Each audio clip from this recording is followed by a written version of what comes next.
Ang mabuting balita ng Panginoon ayon kay San Mateo.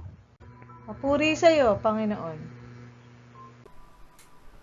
Noong panahong iyon, dumating si Jesus sa lupain ng Cesarea ng Pilipos.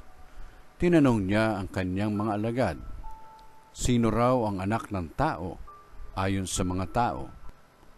At sumagot sila, ang sabi po ng ilan ay si Juan Bautista kayo.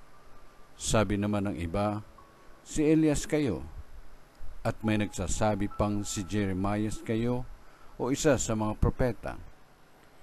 Kayo naman, ano ang sabi ninyo? Sino ako?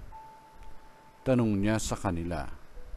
Sumagot si Simon Pedro, kayo po ang Kristo, ang anak ng Diyos na buhay. Sinabi sa kanya ni Jesus, mapalad ka, Simon na anak ni Jonas, sapagkat ang katotohanan ito'y hindi inihayag sa iyo ng sinumang tao, kundi ng aking amang nasa langit.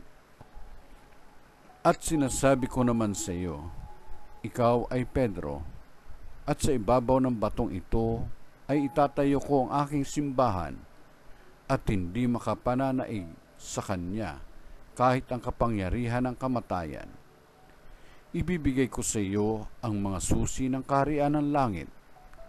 Ang ipagbawal mo sa lupa ay ipagbabawal sa langit, at ang ipahintulot mo sa lupa ay ipahihintulot sa langit. At mahigpit niyang tinagubilinan ang kanyang mga alagad na huwag sabihin kanino man na siya ang Kristo.